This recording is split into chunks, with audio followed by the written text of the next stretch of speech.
ao bolsonarismo. Nós temos mais uma fala aqui do Bolsonaro, doutor, que é sobre uma das questões que mais arrancaram aplausos do bolsonarismo e também da direita estadunidense. Mas vamos ver aqui.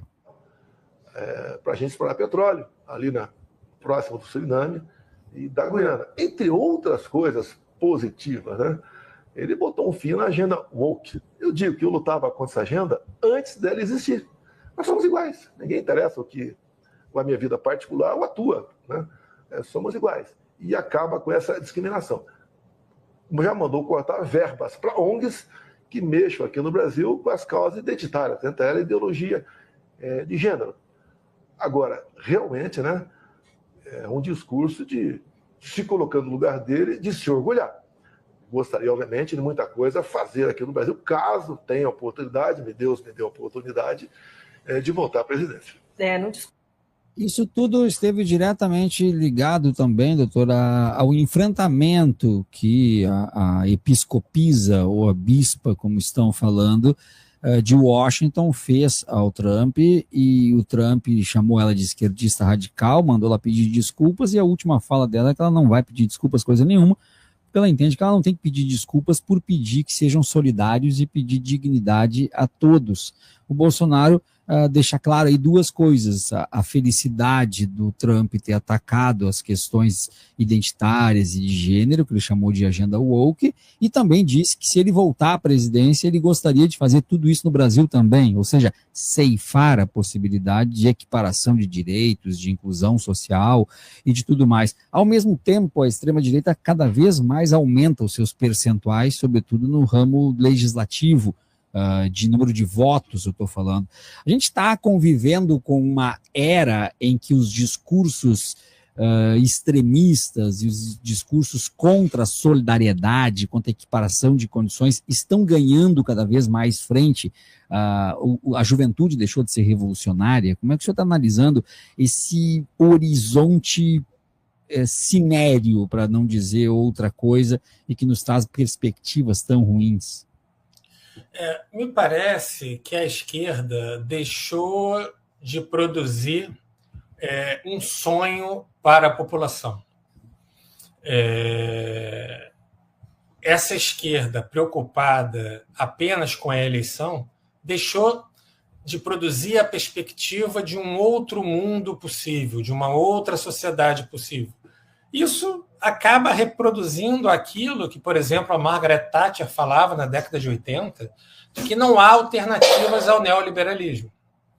Uhum. Quando a esquerda ganha uma eleição e segue com práticas, não estou falando só do Brasil, estou falando do mundo inteiro, né, da social-democracia, etc., e segue com práticas que o eleitor entende como a manutenção do sistema, ela perde essa capacidade de se comunicar com o eleitor, principalmente com o eleitor mais novo.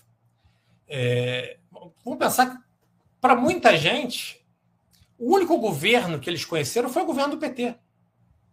Depois de várias eleições seguidas, aí viram Bolsonaro, ali pouco tempo, um governo tumultuado, etc. Volta o presidente Lula. Eles não sabem, por exemplo, como era o Nordeste antes das políticas sociais implementadas a partir do primeiro governo do Luiz Inácio Lula da Silva. Eles não sabem como determinadas questões que, para nós, são super sensíveis, para eles são naturalizadas. As conquistas, por exemplo, das mulheres, dos negros e etc., para muita gente já é algo que sempre foi assim. E eles percebem o discurso de reforço dessas políticas de redução das desigualdades, das múltiplas opressões, percebem aquilo como algo chato, como algo que está, por exemplo, tirando emprego do homem branco pobre, né? Etc. Então, a gente tem que reconquistar a capacidade de dialogar com essas pessoas, né? De mostrar o que faz um governo progressista diferente de um governo conservador. Esse discurso pega muito, e pega nos Estados Unidos, pega aqui, contra pautas identitárias, ou woke, né, como é a expressão mais utilizada lá fora, porque para muita gente isso não é um problema, não é uma questão. Né? Ao contrário, as pessoas são pensadas, são forçadas a pensar a partir de algo como uma lógica da concorrência. Ver o outro não como um companheiro, alguém que precisa, às vezes, de apoio, de ajuda. Ver o outro sempre como um concorrente. Então, quando a gente fala da necessidade de políticas de redução das múltiplas opressões, opressão de gênero, opressão de raça, opressão de classe, aquele indivíduo não está preocupado com isso. Ele está preocupado em como vai melhorar a sua própria vida. É só com isso que ele se preocupa. As pessoas foram formatadas e forjadas para não pensar no comum, para não pensar no coletivo, para não pensar em sociedade. E isso, para quem pensa numa outra sociedade, isso é desesperador. A pessoa ali está preocupada em levar vantagem o tempo todo.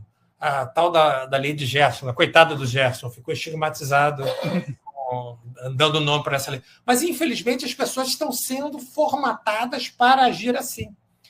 E muita gente não tem a menor ideia de que, se nós retrocedermos como essas pautas apontam, que são pautas anti-iluministas, eles não têm a menor ideia de como seria.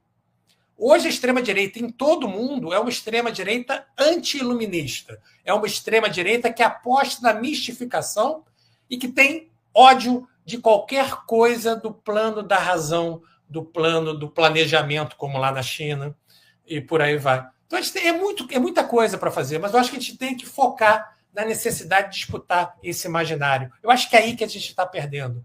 A gente consegue avanços no plano da economia, a gente consegue melhorar a vida material das pessoas, mas hoje quem está controlando o sonho, principalmente o sonho do jovem, é a extrema-direita.